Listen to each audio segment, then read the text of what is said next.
Apprenti chimiste, bonjour! Dans cette vidéo, nous allons tracer un diagramme binaire à partir d'une courbe d'analyse thermique en refroidissement. Alors une courbe d'analyse thermique, ça consiste à suivre l'évolution de la température en fonction du temps, et généralement, pour les diagrammes binaires, elles sont tracées en refroidissement, c'est-à-dire qu'on part d'une température élevée, on laisse le système refroidir avec certaines contraintes, et on suit la température. Et la courbe typique présente deux ruptures de pente.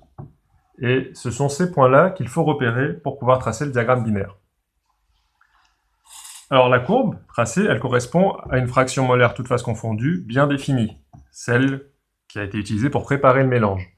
Par exemple, 0,50, un mélange équimolaire des deux espèces. Pour tracer le diagramme binaire, on va repérer la température de chacune des ruptures de pente, et ça va nous donner l'ordonnée sur le diagramme binaire pour l'abscisse 0,50 correspondant au système toute phase confondue. Ça va nous donner l'ordonnée des deux points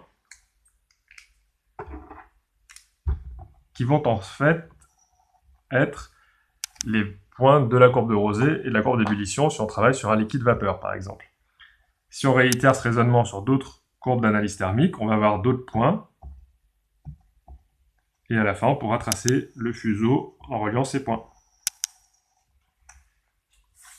Donc si on récapitule, il faut repérer les points de changement de pente sur la courbe d'analyse thermique en refroidissement, puis reporter l'ordonnée, c'est-à-dire la température, de chacun de ces points sur le diagramme binaire.